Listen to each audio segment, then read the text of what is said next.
Suma Teológica, parte tercera, cuestión 31. Sobre la materia de la que fue concebido el cuerpo del Salvador. Corresponde a continuación tratar de la concepción del Salvador en sí misma. Y primero, en cuanto a la materia de que fue concebido su cuerpo. Segundo, en cuanto al autor de la concepción. Q. 32. Tercero, en cuanto al modo y orden de la concepción. Q. 33. Sobre lo primero, se plantean 8 preguntas. La carne de Cristo fue tomada de Adán, fue tomada de David, lo fue de la genealogía de Cristo narrada en los Evangelios, le estuvo bien a Cristo nacer de una mujer, fue formado su cuerpo de la purísima sangre de la Virgen, existió la carne de Cristo en los antiguos padres en una forma concreta, la carne de Cristo en los padres.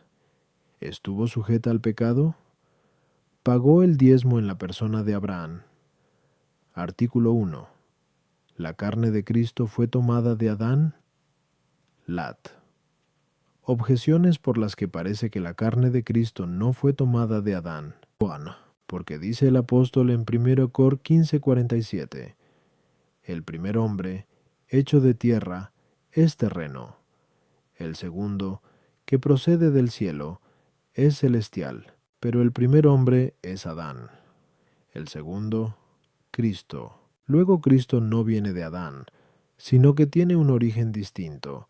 Tuo. La concepción de Cristo debió ser milagrosa en grado sumo. Ahora bien, formar el cuerpo del hombre del limo de la tierra es mayor milagro que formarlo de materia humana, que proviene de Adán. Luego parece que no fue conveniente que Cristo tomase carne de Adán. En consecuencia, da la impresión de que el cuerpo de Cristo no debió formarse de la masa del género humano derivada de Adán, sino de otra materia distinta. Y pecado entró en este mundo por un hombre, esto es, por Adán, porque todos los hombres pecaron originalmente en él, como es claro por Rom 5:12. Pero, en el caso de que el cuerpo de Cristo hubiera sido tomado de Adán, también él hubiera estado originalmente en Adán cuando pecó, luego hubiera contraído el pecado original. Esto no convenía a la pureza de Cristo. Por consiguiente, el cuerpo de Cristo no fue formado de la materia tomada de Adán. Contra esto, está lo que escribe el apóstol en Heb 2:16. El Hijo de Dios no asumió en ninguna parte a los ángeles, sino que tomó la descendencia de Abraham, pero la descendencia de Abraham fue tomada de Adán, luego el cuerpo de Cristo fue formado de la materia tomada de Adán. Respondo. Cristo tomó la naturaleza humana para purificarla de la corrupción, pero la naturaleza humana no necesitaba de tal purificación, sino en cuanto que estaba infectada por el origen viciado que traía de Adán, y por eso fue conveniente que tomase carne de la naturaleza derivada de Adán, para que esa misma naturaleza quedase curada mediante la asunción. A las objeciones. 1. Se afirma que el segundo hombre, es decir, Cristo, procede del cielo no en cuanto a la materia del cuerpo, sino en lo que se refiere o a la virtud que formó el cuerpo, o también a su propia divinidad. Pero, en cuanto a la materia, el cuerpo de Cristo fue terreno, como lo fue el cuerpo de Adán. Como antes se ha expuesto. De aquí, 29a. 1-2. El misterio de la encarnación de Cristo fue algo milagroso, pero no en cuanto ordenado a la confirmación de la fe, sino como artículo de fe, y por esto, en el misterio de la encarnación, no se requiere que se dé el mayor milagro, como acontece con los milagros que se hacen para confirmar la fe, sino que se dé lo que sea más conveniente a la sabiduría divina, y lo que conduzca mejor a la salvación de los hombres, cosa que se requiere en todo lo que se refiere a la fe. O puede decirse que en el misterio de la encarnación no se considera el milagro solo por parte de la materia de la concepción, sino más bien por parte del modo de la concepción y del parto.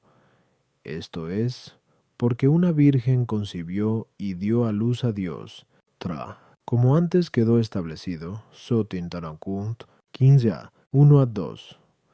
El cuerpo de Cristo estuvo en Adán en cuanto a su sustancia corporal, es a saber, porque la materia corporal del cuerpo de Cristo provino de Adán, pero no estuvo en él en cuanto al aspecto seminal, puesto que tal materia corporal no fue concebida mediante el semen del varón, y por eso no contrajo el pecado original, como acontece en los demás hombres, que provienen de Adán por medio del semen viril. Artículo 2. ¿Tomó Cristo carne de la estirpe de David? Lat. Objeciones por las que parece que Cristo no tomó carne de la estirpe de David. Bon, porque Mateo, al trazar la genealogía de Cristo, la lleva hasta José. Pero José no fue padre de Cristo, como antes queda demostrado. Q 28 1 ad 1 y 2. Luego parece que Cristo no desciende de la familia de David. Tua. Aarón fue de la tribu de Leví, como es manifiesto por Ex 6.16ss. Ahora bien, María, la madre de Cristo, es llamada pariente de Isabel, que era hija de Aarón, como es claro por Lese 1.5, 36. Luego, por ser David de la tribu de Judá, como es notorio por MTL 3SS, parece que Cristo no descendió del linaje de David. En Ger 22:30 se dice a propósito de Jeconías: inscribe a ese hombre como estéril, porque no tendrá descendiente que se siente sobre el trono de David. Pero en Is 9,7 se escribe a propósito de Cristo: se sentará en el trono de David. Luego Cristo no fue de la estirpe de Jeconías, y por consiguiente, tampoco del linaje de David, porque Mateo fija la línea generacional de David por medio de Jeconías. Contra esto, está lo que se dice en Rom 1.3, que nació del linaje de David según la carne. Respondo: Cristo es llamado hijo especialmente de dos de los antiguos patriarcas, a saber, Abraham y David, como es manifiesto por MT 1.1. Las razones de eso son varias. Primera, porque a ellos se hizo especialmente la promesa de Cristo. A Abraham le fue dicho en Gen 22:18: en tu descendencia serán bendecidas todas las gentes, lo que el apóstol interpreta de Cristo cuando escribe en Gal 3:16. Las promesas fueron hechas a Abraham y a su descendencia. No dice y a sus descendencias, como si fuesen muchas, sino que lo dice de uno solo, y a tu descendencia, que es Cristo. Y a David se le dijo, Sal 131:11, del fruto de tus entrañas pondré sobre tu trono. Por esto las multitudes de los judíos, recibiéndole honoríficamente como a rey, clamaban: Hosana al hijo de David. MT 21:9. Segunda, porque Cristo había de ser rey, profeta y sacerdote, y Abraham fue sacerdote, como es manifiesto por las palabras que le dirigió el Señor en Gen 15:9. Toma una vaca de 3 años, etc. Fue también profeta, conforme a lo que se lee en Gen 27. Es profeta, y rogará por ti. David a su vez fue rey y profeta. Tercera, porque con Abraham comenzó la circuncisión por primera vez. Gen 17:10. Y en David se manifestó principalmente la elección de Dios, según palabras de 1 Sam 13:14. Se ha buscado el Señor un hombre según su corazón, y por eso Cristo es llamado especialísimamente Hijo de ambos, para demostrar que es salvación para los circuncisos y elección para los gentiles. A las objeciones.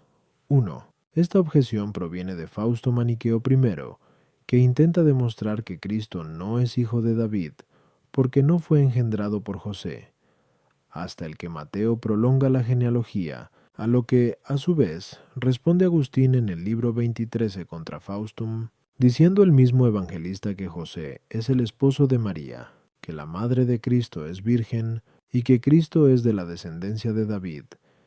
¿Qué queda sino creer que María no fue extraña a la descendencia de David, y que no en vano es llamada esposa de José, por la unión de corazones, aunque no hubiera mediado entre ellos unión carnal, y que la lista genealógica es llevada hasta José, más bien a causa de la dignidad del varón. Así pues, creemos que María fue también del linaje de David, porque damos fe a las Escrituras, que afirman las dos cosas, que Cristo es del linaje de David según la carne, y que María fue su madre no en virtud de unión con su esposo, sino virginalmente. Como dice Jerónimo, Inmat, José y María fueron de la misma tribu, por lo que aquel estaba obligado por la ley a tomarla, por esposa, como pariente suya, de ahí que se empadronasen juntos en Belén, como descendientes de una misma estirpe. Tuo. A esta objeción responde Gregorio Nacianceno, diciendo que, por voluntad divina, aconteció que el linaje real se juntase con la estirpe sacerdotal, a fin de que Cristo, Rey y sacerdote, naciese de ambos linajes según la carne, por lo que también Aarón, primer sacerdote según la ley, tomó por esposa a Isabel, ex 6:23, de la tribu de Judá, por ser hija de Aminadab. Cf. 1:2. Así pues, pudo suceder que el padre de Isabel tuviera una mujer de la estirpe de David, con lo que la Virgen María, que era del linaje de David, sería pariente de Isabel, o mejor, al revés, que el padre de la Santísima Virgen, de la estirpe de David, hubiera tomado una esposa del linaje de Aarón, o, como dice Agustín, en el libro 23 de Contra Faustum, si Joaquín, padre de María, fue del linaje de Aarón, como afirmaba el hereje Fausto en virtud de ciertos escritos apócrifos, es de creer que la madre de Joaquín fuera de la estirpe de David, o que también lo fuera su mujer. De modo que digamos de alguna manera que María fue del linaje de David. 3. Por la autoridad profética aducida, como dice Ambrosio Inlue, no se niega que de Jeconías habían de nacer descendientes. Y por eso Cristo es de su linaje, y el que Cristo haya reinado no va en contra de la profecía, pues no reinó con honores profanos, puesto que él mismo dijo, mi reino no es de este mundo. Jontaén 18:36. Artículo 3. ¿Está correctamente trabada por los evangelistas la genealogía de Cristo? Lat. Objeciones por las que parece que la genealogía de Cristo no está debidamente trazada por los evangelistas. MT 1, Le 3:23. Juan, porque, refiriéndose a Cristo, en I 53:8 se dice, ¿quién contará su generación? Luego la genealogía de Cristo no debió ser narrada. Tuo. No es posible que un mismo hombre tenga dos padres. Ahora bien, Mateo dice, 1:16, que Jacob engendró a José, esposo de María, mientras Lucas escribe, 3:23, que fue hijo de Elí. Luego narran cosas contrarias entre sí. Parecen diferir entre sí en algunos puntos. Mateo, al principio de su libro, comenzando por Abraham y bajando hasta José, enumera 42 generaciones. Lucas, en cambio, coloca la genealogía de Cristo después de su bautismo, comenzando por el propio Cristo y prolongando el número de las generaciones hasta Dios, establece 77 generaciones, contando los dos extremos. Luego da la impresión de que describen la genealogía de Cristo incorrectamente. For. En 2 Re 8:24 se lee que Joram engendró a Ocosías, a quien sucedió Joás, su hijo. 2 Re 11:12. A este le sucedió su hijo Amasias. 2 Re 12:22. Después reinó su hijo Azarías. 2 Re 14:21. Llamado también Osías, cf. 2 Par 26,1, al cual sucedió Joatán, su hijo. 2 Re 15:32. Ahora bien, Mateo dice 1,8 que Joram engendró a Osías. Luego parece que fijó incorrectamente la genealogía de Cristo, al omitir los 3 reyes que existieron entre uno y otro. Quinto. Todos los transcritos en la genealogía de Cristo tuvieron padre y madre, y muchos de ellos tuvieron también hermanos. Pero Mateo, en la genealogía de Cristo, solo menciona 3 madres, a saber, Tamar, Ruth y la mujer de Urías. Cita a los hermanos de Judá y Jeconías. Y, en segundo lugar, a Fares y Sara. Ni de aquellas ni de estos habla Lucas. Luego parece que los evangelistas han narrado incorrectamente la genealogía de Cristo. Contra esto está la autoridad de la Escritura. Respondo.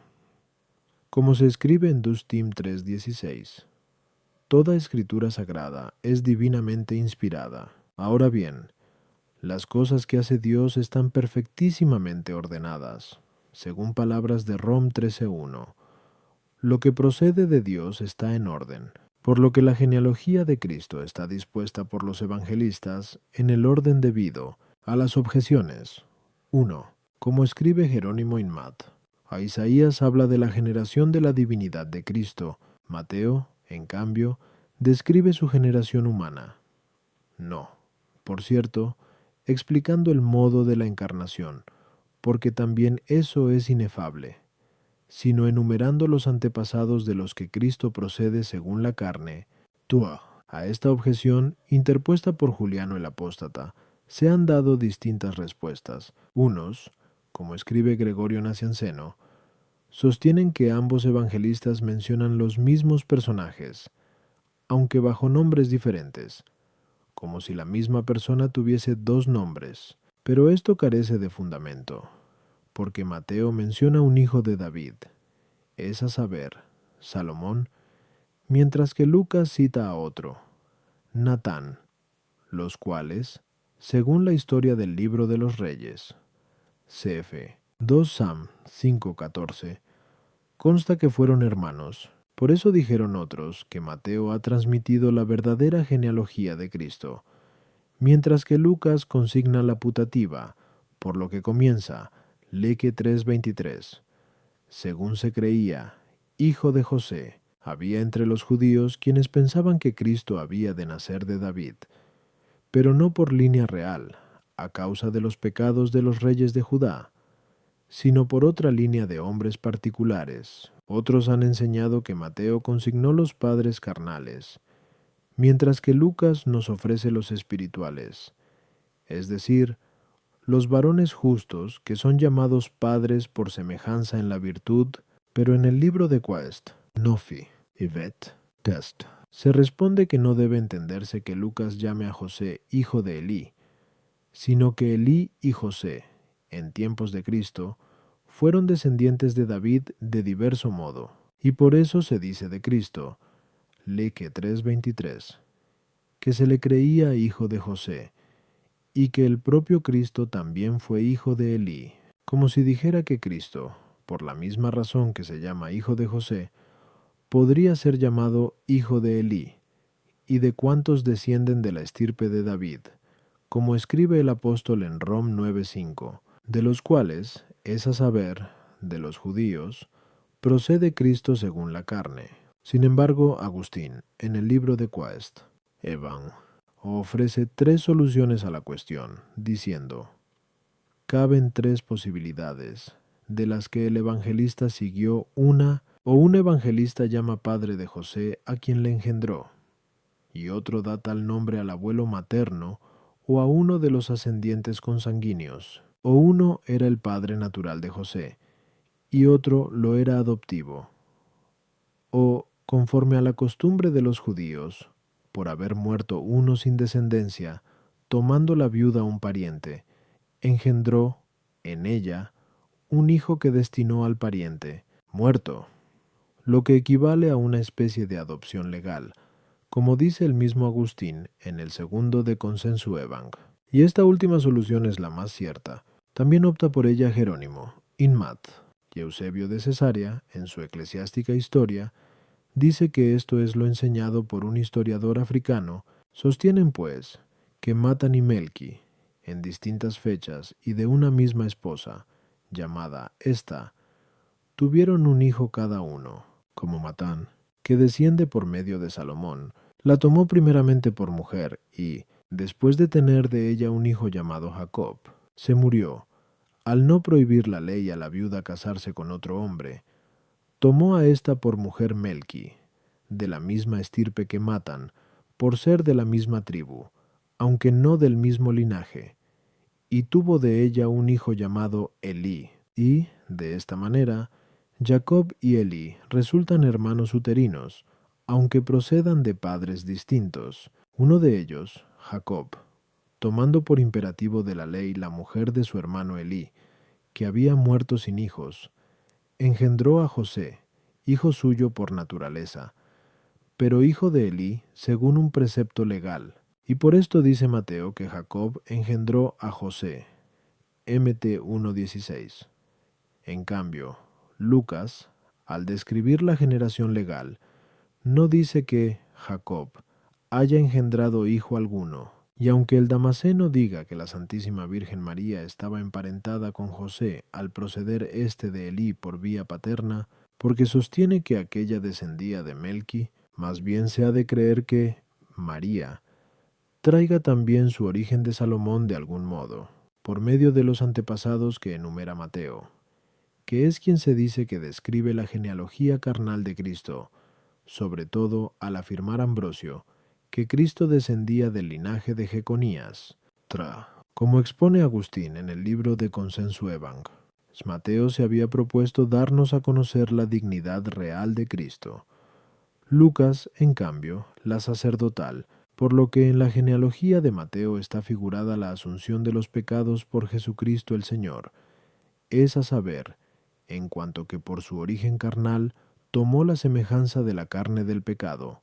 Rom 8:3. En cambio, en la genealogía de Lucas está significada la purificación de los pecados, que se realiza mediante el sacrificio de Cristo, y por eso Mateo cuenta las generaciones en sentido descendente, mientras que Lucas las enumera en sentido ascendente. Eso explica también el que Mateo descienda de David por Salomón, con cuya madre pecó aquel, mientras que Lucas asciende a David mediante Natán, nombre que llevaba el profeta por el cual Dios expió el pecado de aquel. De ahí proviene asimismo el que Mateo, queriendo presentar a Cristo descendiendo a nuestra mortalidad, refiere las generaciones desde Abraham hasta José, y hasta el mismo nacimiento de Cristo, en sentido descendente desde el mismo inicio de su evangelio. Lucas, por el contrario, no cuenta la genealogía desde el principio, sino a partir del bautismo de Cristo,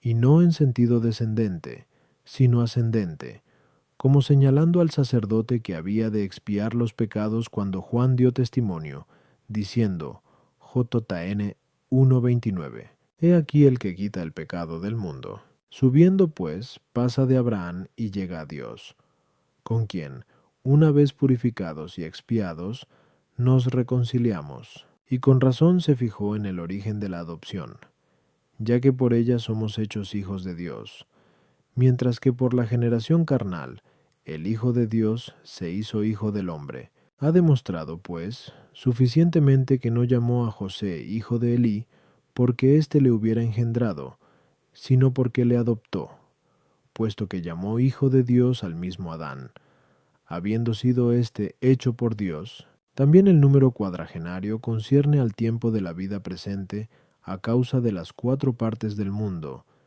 en el que pasamos la vida mortal bajo el reinado de Cristo. 40 equivale a 4 veces 10, y el propio 10 resulta del número que va aumentando desde el 1 hasta el 4. El 10 podría referirse también al decálogo, y el 4 a la vida presente, o a los 4 evangelios, por los que Cristo reina en nosotros. Y por eso Mateo, al valorar la persona real de Cristo, contó 40 personas, exceptuando a este último, pero esto ha de entenderse así en el supuesto de que sea uno mismo, el Jeconías que figura al final de la segunda serie de 14, y al principio de la tercera, como quiere Agustín. Dice que esto sucedió para dar a entender que en Jeconías se produjo cierta declinación hacia las gentes extranjeras, cuando el destierro de Babilonia, lo cual también figuraba de antemano que Cristo habría de pasar del Israel circunciso a los pueblos no circuncidados. Jerónimo sostiene que hubo 2 personas que se llamaron Joaquín, es decir, Jeconías, a saber, el Padre y su Hijo. Los dos figuran en la genealogía de Cristo, para que conste la distinción de las generaciones, que el evangelista distribuye en 3 series de 14, lo que nos da un total de 42 personas, número que también conviene a la Santa Iglesia. Resulta, efectivamente, de un senario, que significa los trabajos de la vida presente, y de un septenario, que da a entender el descanso de la vida futura. 6 multiplicado por 7 hace 42.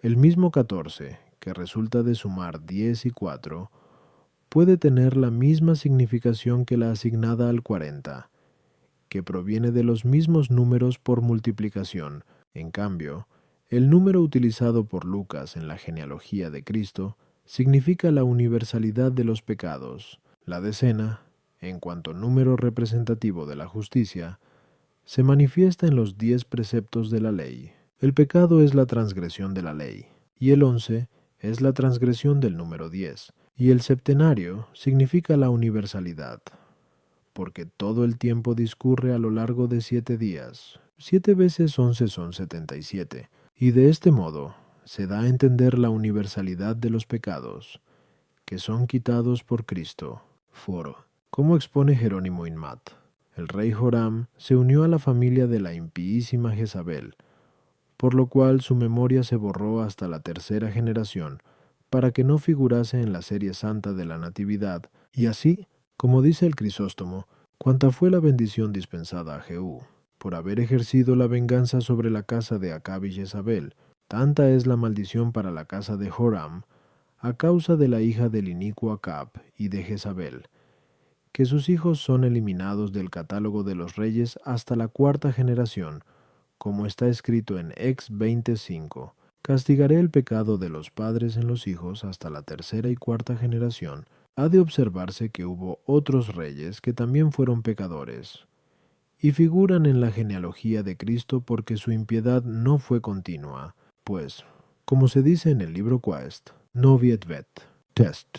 Salomón fue dejado en el reino por los méritos de su padre, Roboam por los de Asa, hijo de su hijo Abías, y la impiedad de estos 3 fue continua. Tindo. Como escribe Jerónimo Inmat, en la genealogía del Salvador no se recoge ninguna de las mujeres santas, sino aquellas que la Escritura reprende, a fin de que quien había venido por causa de los pecadores, naciendo de los mismos, borrase los pecados de todos. Por eso se incluye a Tamar, que es censurada por el trato sexual con su suegro, a Rahab, que fue una meretriz, a Ruth, que fue extranjera, y a Betsabé, esposa de Urías, que fue adúltera. A esta, sin embargo, no se la designa por su propio nombre, sino por el nombre de su marido, sea por su propio pecado, puesto que fue consciente del adulterio y del homicidio, sea para que, nombrando al marido, se traiga a la memoria el pecado de David. En cambio, Lucas, por tratar de representar a Cristo como el que expía los pecados, no hace mención de tales mujeres. Menciona a los hermanos de Judá para demostrar que pertenecen al pueblo de Dios, mientras que Ismael, hermano de Isaac, y Esaú, hermano de Jacob, fueron separados de dicho pueblo. De ahí que no se les recuerde en la genealogía de Cristo, y también para excluir el orgullo de la nobleza, pues varios de los hermanos de Judá nacieron de esclavas, pero todos eran patriarcas y jefes de tribus. Fares y Zara son nombrados juntamente porque, como dice Ambrosio in Euco, a por medio de ellos se describe la doble vida de los pueblos. Una, según la ley, representada por Zara, otra, por la fe, manifestada por Fares, y consigna a los hermanos de Jeconías, porque todos reinaron en épocas diversas, lo que no había sucedido con los otros reyes, o porque su iniquidad y miseria fueron semejantes. Artículo 4. La materia del cuerpo de Cristo debió tomarse de una mujer. Lat. Objeciones por las que parece que la materia del cuerpo de Cristo no debió tomarse de una mujer. Juan. el sexo masculino es más noble que el femenino. Ahora bien, fue sumamente conveniente que Cristo tomase lo que es más perfecto en la naturaleza humana. Luego parece que no debió tomar carne de una mujer, sino de un hombre, al modo en que Eva fue formada de la costilla del varón. Shen 2:21. Tua. Todo el que es concebido de una mujer queda encerrado en el seno de la misma, pero a Dios, que, como se dice en Jer 23:24, llena el cielo y la tierra, no le corresponde estar encerrado en el reducido seno de una mujer. Luego parece que no debió ser concebido de una mujer. Tra. Los que son concebidos de una mujer sufren una cierta impureza, como se dice en Job 25:4. ¿Puede acaso justificarse el hombre comparado con Dios, o aparecer limpio el nacido de mujer? Pero en Cristo no debió haber impureza de ninguna clase, porque Él es la sabiduría de Dios. 1 Cor 1:24, de la que se dice en Sab 7:25. Nada manchado cayó sobre ella. Luego da la impresión de que no debió haber tomado carne de mujer. Contra esto está lo que se dice en Gal 4:4. Dios envió a su Hijo hecho de una mujer. Respondo. Aunque el Hijo de Dios hubiera podido tomar carne humana de cualquier materia que hubiese querido, fue sin embargo convenientísimo que la tomase de una mujer. Primero, porque de este modo fue ennoblecida toda la naturaleza humana, de donde dice Agustín en el libro Octoquinta Trium Quest. La liberación del hombre debió manifestarse en los dos sexos. Luego, al convenir que asumiese al varón, por ser el sexo más noble, era también conveniente que se hiciese patente la liberación del sexo femenino, naciendo tal varón de una mujer. Segundo, porque así se consolida la verdad de la encarnación. Por eso escribe Ambrosio en el libro De Incarnatione: hallarás muchas cosas conformes con la naturaleza, y muchas por encima de ella, pues fue conforme a la condición de la naturaleza haber estado en el seno de un cuerpo femenino, pero estuvo por encima de la condición natural el que una virgen concibió y procreó, para que creas que era Dios el que alteraba la naturaleza, y que era hombre el que nada, conforme a la naturaleza, de un ser humano.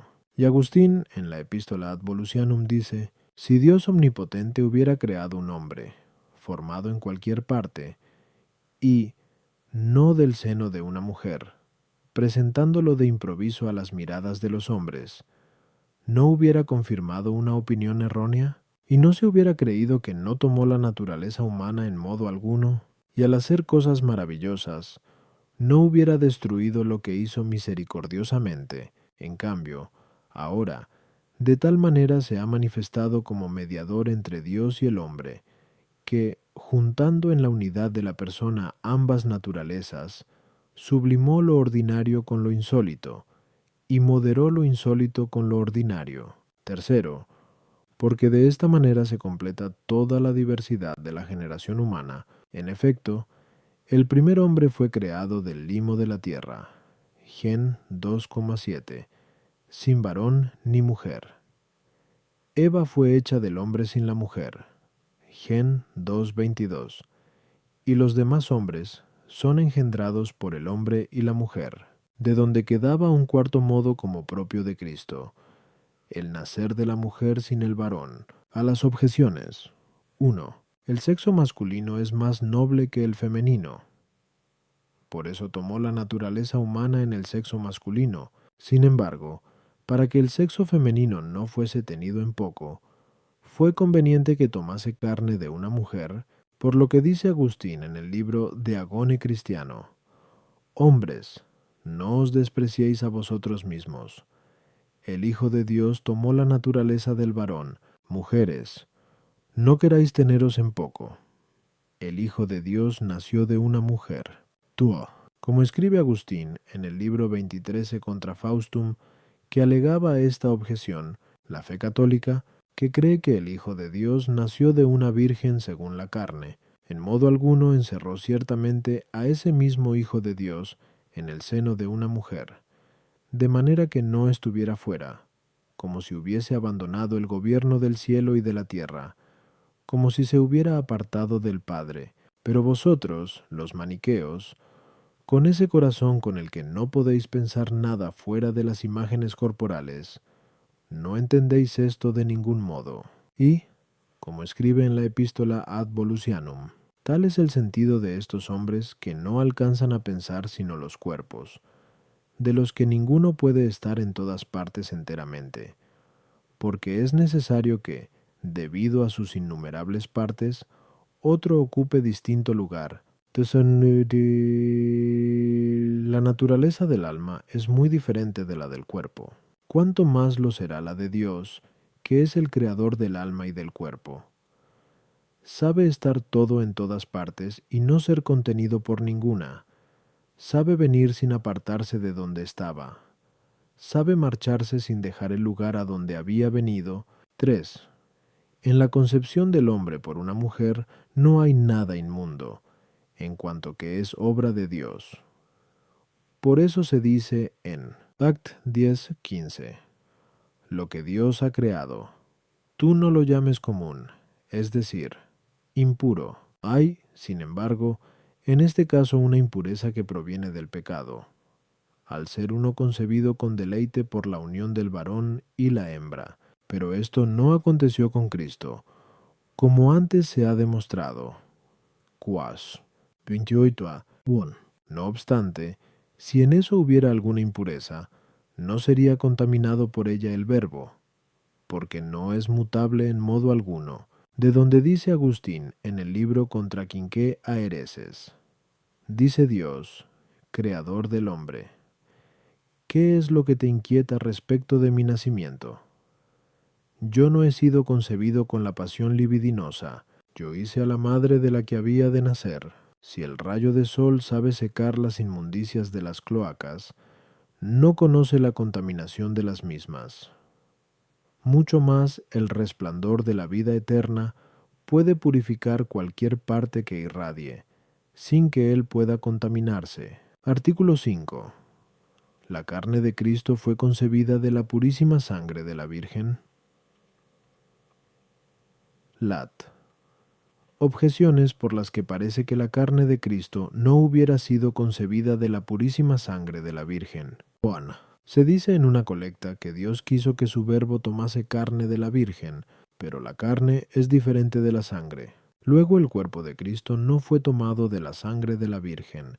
Tua. Como la mujer fue formada milagrosamente del varón, así fue formado milagrosamente de la Virgen el cuerpo de Cristo. Ahora bien, no se dice que la mujer fuera formada de la sangre del varón, sino más bien de su carne y de sus huesos, conforme al texto de Gen 2:23. Ahora esto es hueso de mis huesos y carne de mi carne. Parece, por consiguiente, que tampoco el cuerpo de Cristo hubiera debido ser formado de la sangre de la Virgen, sino de su carne y de sus huesos. El cuerpo de Cristo fue de la misma especie que los cuerpos de los demás hombres, pero los cuerpos de los otros hombres no son formados de la purísima sangre, sino del semen y de la sangre menstrual. Luego parece que tampoco el cuerpo de Cristo hubiera sido concebido de la purísima sangre de la Virgen. Contra esto está lo que dice el Damasceno en el libro Tereso.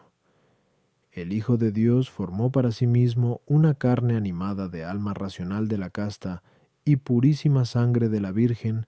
Respondo, como antes queda expuesto, a 4. En la concepción de Cristo fue conforme al orden natural nacer de una mujer, pero fue sobre el orden natural nacer de una virgen. Es propio de la condición natural que, en la generación del animal, la hembra suministre la materia, y el macho proporcione el principio activo, como lo prueba el filósofo en el libro de Gen. Anim.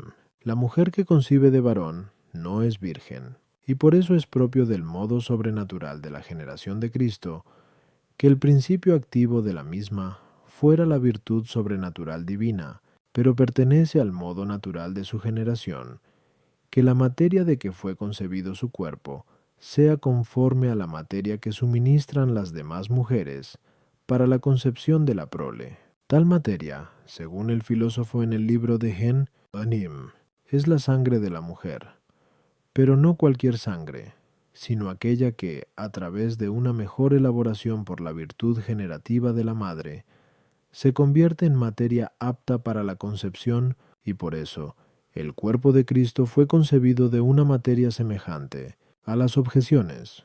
1. Siendo la Santísima Virgen de la misma naturaleza que las demás mujeres, es natural que tuviera carne y huesos de esa misma naturaleza, pero en las demás mujeres, la carne y los huesos son las partes actuales de su cuerpo, de las que resulta la integridad del mismo, y de ahí que no puedan quitarse sin la corrupción o disminución del propio cuerpo. Y por esto el cuerpo de Cristo no debió ser formado de la carne o de los huesos de la Virgen, sino de su sangre, que todavía no es parte en acto, sino pura potencia, como se dice en el libro de Gen Anim. Y por este motivo se dice que tomó carne de la Virgen, no porque la materia del cuerpo fuera carne en acto, sino porque lo era de la sangre, que es carne en potencia. Tuo, como queda expuesto en la primera parte, na, Cunieso 92 a 3 a 2, Adán, por haber sido instituido como principio de la naturaleza humana, tenía en su cuerpo una porción de carne y de hueso que no pertenecía a su integridad personal, sino que sólo le pertenecía en cuanto principio de la naturaleza humana, y de esa porción fue formada la mujer, sin detrimento del varón. Pero en el cuerpo de la Virgen no hubo nada semejante, de lo que pudiera ser formado el cuerpo de Cristo sin alteración del cuerpo de la madre. El semen de la hembra no es apto para la generación, sino que es algo imperfecto en el género del semen, porque no pudo ser conducido hasta perfecto complemento del semen a causa de la imperfección de la facultad femenina, y por eso, tal semen no es una materia requerida necesariamente para la concepción, como dice el filósofo en el libro de Geniru Anim. Y por ese motivo, no existió en la concepción de Cristo, sobre todo porque, a pesar de ser imperfecto en el género del semen, se emite, no obstante, con cierta concupiscencia, igual que el semen del varón, pero en la concepción virginal no pudo tener lugar la concupiscencia, y por eso dice el Damasceno que el cuerpo de Cristo no fue concebido por vía seminal. La sangre menstrual, que cada mes eliminan las mujeres, lleva consigo cierta impureza natural, lo mismo que las demás superfluidades de las que no necesita la naturaleza y que expulsa de tal sangre menstrual que incluye corrupción, por lo que la naturaleza la expele. No se hace la concepción, es, por el contrario, una especie de purificación de aquella sangre purísima que, mediante cierta elaboración, queda preparada para la concepción, como más pura y más perfecta que la otra sangre. Sin embargo, en la concepción de los demás hombres, incluye la impureza del placer en cuanto que, por la unión del hombre y la mujer, tal sangre es atraída al lugar apto para la generación. Pero esto no aconteció en la concepción de Cristo porque, mediante la acción del Espíritu Santo, esa sangre se juntó en el seno de la Virgen y se convirtió en la prole, y por eso se dice que el cuerpo de Cristo fue formado de la castísima y purísima sangre de la Virgen. Artículo 6. ¿Existió el cuerpo de Cristo en forma determinada en Adán y en los otros patriarcas? Lat. Objeciones por las que parece que el cuerpo de Cristo hubiera existido en forma determinada en Adán y en los otros patriarcas. Bon. Dice Agustín, en el libro X de Génesis ad lit, y que la carne de Cristo se halló en Adán y en Abraham a modo de sustancia corporal, pero la sustancia corporal es algo determinado. Luego la carne de Cristo existió en Adán y en Abraham, y en los demás patriarcas como una realidad determinada. Tuo. En Rom 1.3 se dice que Cristo fue hecho del semen de David según la carne, pero el semen de David fue algo concreto en él mismo. Luego Cristo existió en David como algo determinado, y por la misma razón en los demás patriarcas. Cristo tiene afinidad con el género humano, en cuanto que tomó su carne del mismo. Ahora bien, si esa carne no existió como algo concreto en Adán, no parece que tenga afinidad alguna con el género humano, mediante el cual proviene de Adán, sino más bien con las otras realidades de donde fue tomada la materia de su carne. Por consiguiente, parece que la carne de Cristo hubiera existido en Adán y en los demás patriarcas como algo concreto. Contra esto está lo que dice Agustín en el libro X, de Genesi ad lit.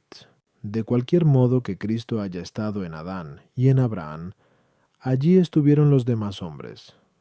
Pero esas situaciones no son intercambiables, y los demás hombres no estuvieron en Adán y en Abraham con arreglo a una materia determinada, sino sólo por razón del origen, como se expuso en la primera parte. Quitaos, a 1 a 2 Luego tampoco Cristo estuvo en Adán y en Abraham según algo concreto, y por la misma razón no estuvo tampoco en los demás patriarcas. Respondo, como ya queda expuesto a 1905 ad 1, la materia del cuerpo de Cristo no fue la carne y los huesos de la Santísima Virgen, ni cosa alguna que fuera parte actual de su cuerpo, sino su sangre, que es carne en potencia, pero todo lo que la Santísima Virgen recibió de sus padres fue en ella parte actual de su cuerpo.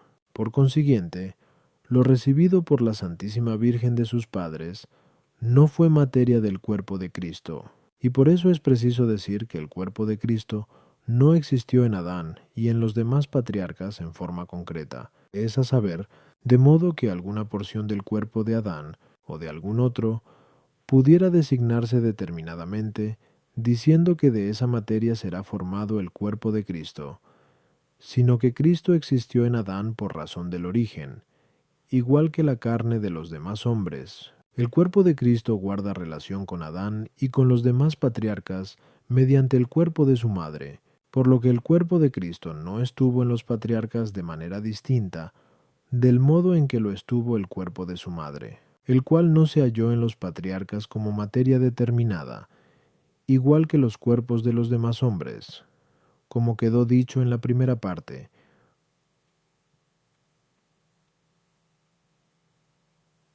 Qui 119 1 a tu arefor.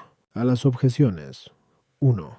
Cuando se afirma que el cuerpo de Cristo estuvo en Adán al modo de una sustancia corporal, no debe entenderse como que el cuerpo de Cristo haya sido en Adán una sustancia corporal, sino en el sentido de que la sustancia corporal del cuerpo de Cristo, es decir, la materia que tomó de la Virgen, estuvo en Adán como en principio activo, pero no como en principio material, por cuanto que, mediante el poder generativo de Adán y de los demás descendientes suyos hasta la Santísima Virgen, sucedió que aquella materia quedase de ese modo preparada para la concepción de Cristo. No se convirtió, pues, aquella materia en el cuerpo de Cristo por la virtud derivada del semen de Adán. Y por eso se dice que Cristo estuvo originalmente en Adán a modo de sustancia corporal, pero no por vía seminal.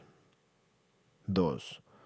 Aunque el cuerpo de Cristo no haya estado en Adán y en los demás patriarcas por vía seminal, sí lo estuvo el cuerpo de la Santísima Virgen, puesto que fue concebido por obra de varón, y por eso se dice que, mediante la Santísima Virgen, Cristo, según la carne, es del semen de David por vía de origen.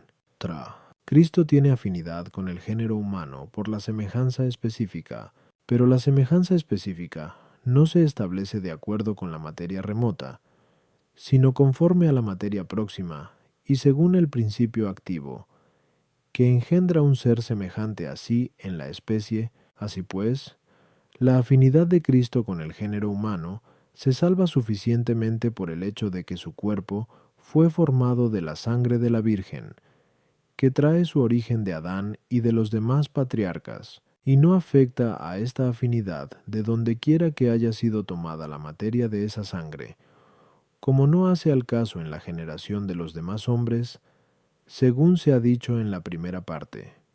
Kiesin 119a, 2 a 3. Artículo 7. ¿Estuvo la carne de Cristo inficionada por el pecado en los antiguos patriarcas? Lat. Objeciones por las que parece que la carne de Cristo no hubiera estado inficionada por el pecado en los antiguos patriarcas. Juan.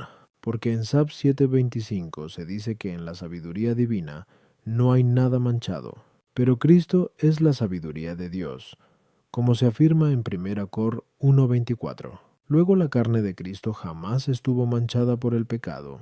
Tua. Dice el Damasceno en el libro 3 que Cristo asumió las primicias de nuestra naturaleza. Ahora bien, en su primer estado la carne humana no estaba manchada por el pecado. Luego la carne de Cristo no estuvo inficionada ni en Adán ni en los demás patriarcas. En el libro X de Genesis ad Lit, dice Agustín que la naturaleza humana, con la herida, siempre tuvo el remedio de la misma, pero lo inficionado no puede ser medicina de la herida, sino que más bien necesita de la medicina. Luego en la naturaleza humana siempre existió algo no inficionado, de lo que después fue formado el cuerpo de Cristo. Contra esto está que el cuerpo de Cristo no se relaciona con Adán y con los demás patriarcas, sino mediante el cuerpo de la Santísima Virgen, de la que tomó la carne. Ahora bien, el cuerpo de la Santísima Virgen fue enteramente concebido en pecado original, como arriba se ha dicho, que 3 ad 1.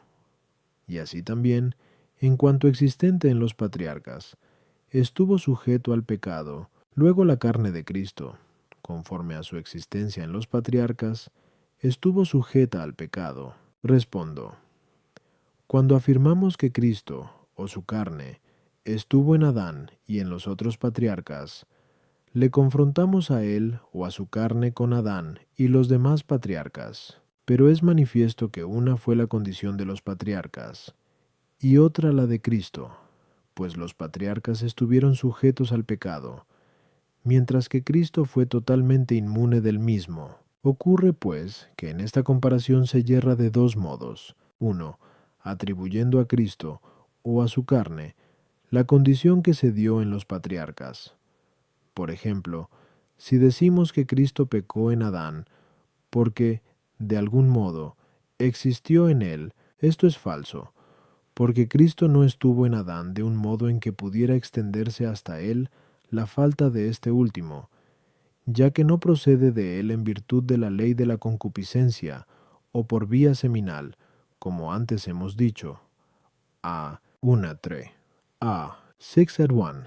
Q. 15a. 1-2. Otro, atribuyéndole a Cristo, desde que estuvo actualmente en los patriarcas, la propia condición de Cristo o de su carne, de modo que la carne de Cristo, tal como existió en el exenta de pecado, fue también libre de pecado en Adán y en los demás patriarcas, en una porción de la que, luego, sería formado el cuerpo de Cristo, como algunos han enseñado, pero esto es inadmisible. Primero, porque la carne de Cristo no estuvo en Adán y en los otros patriarcas en una forma concreta, pudiendo distinguirse del resto de su carne como lo puro de lo impuro, según antes se dijo. A. 6. Segundo, porque inficionándose la carne humana por el pecado al ser concebida a través de la concupiscencia, así como toda la carne de un hombre es concebida mediante la concupiscencia, así también está contaminada toda ella por el pecado, y por esto es preciso decir que toda la carne de los antiguos patriarcas estuvo sujeta al pecado, sin que existiese en los mismos porción alguna exenta de pecado, de la que luego sería formado el cuerpo de Cristo. A las objeciones. 1. Cristo no tomó la carne del género humano sujeta al pecado, sino limpia de toda infección de pecado, y por eso, nada manchado hay en la sabiduría de Dios. 2.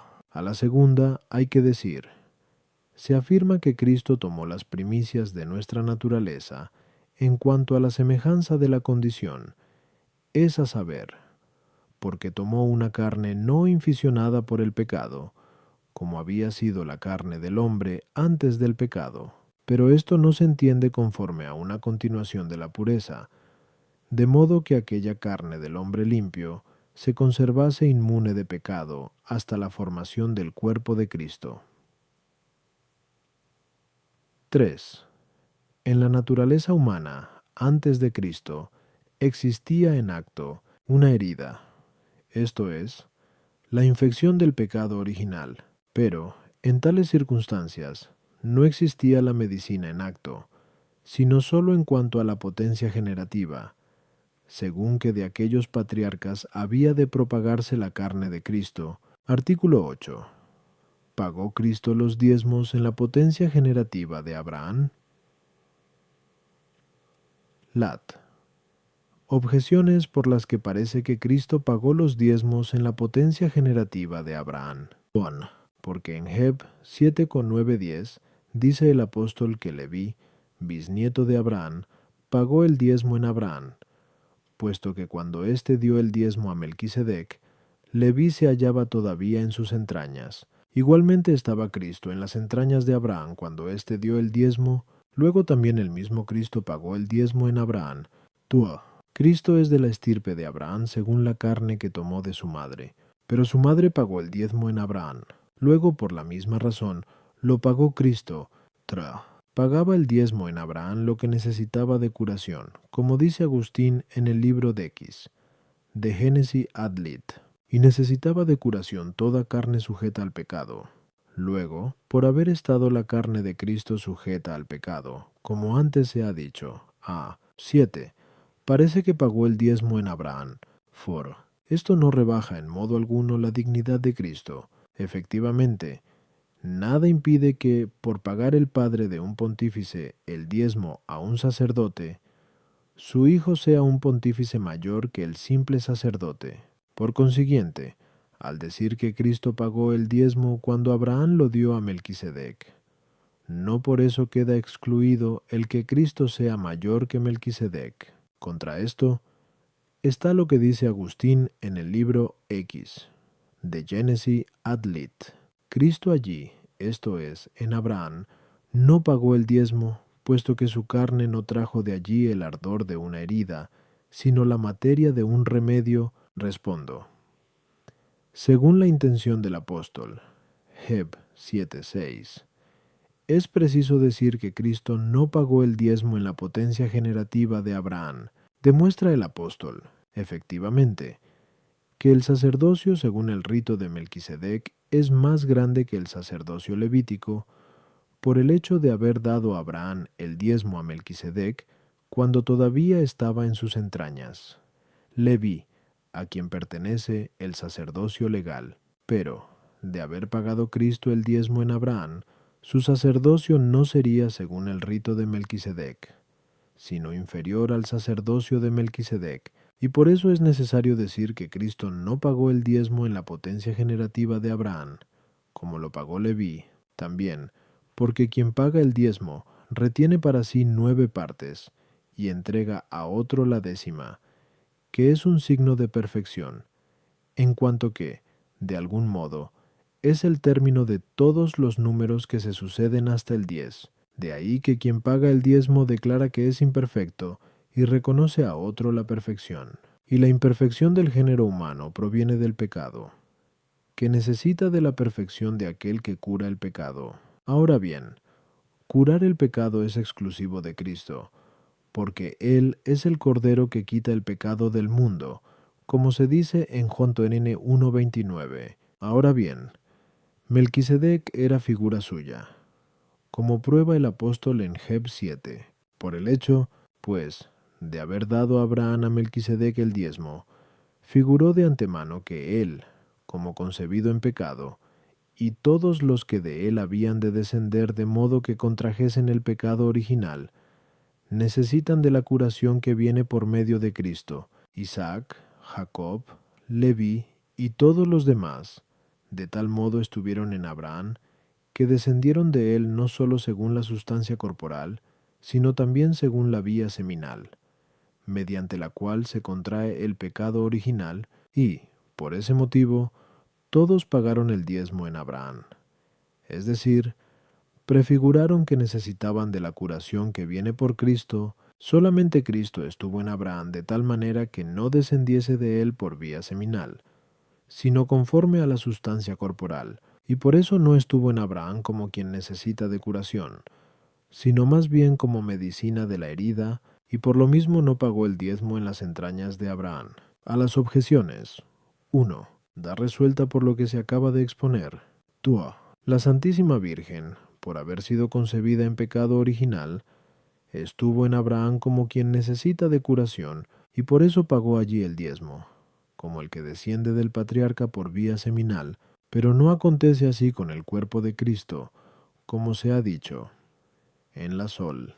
Otra. Se afirma que la carne de Cristo estuvo sujeta al pecado en los antiguos patriarcas, según el estado que tuvo en estos, los cuales pagaron el diezmo, pero no cabe decir lo mismo en cuanto al estado actual que tiene tal carne en Cristo, que no pagó el diezmo. El sacerdocio levítico se transmitía por vía carnal, de ahí que no estuviese menos en Abraham que en Leví, de donde, por haber dado Abraham el diezmo a Melquisedec como a su superior, queda demostrado que el sacerdocio de Melquisedec, en cuanto encarna la figura de Cristo, es mayor que el sacerdocio levítico, pero el sacerdocio de Cristo no es consecuencia del origen carnal, sino de la gracia espiritual. Y por eso puede suceder que el Padre haya dado los diezmos a un sacerdote como el menor al mayor, y que, sin embargo, un hijo suyo, si es pontífice, sea mayor que aquel sacerdote, no por su origen carnal, sino por la gracia espiritual que recibe de Cristo.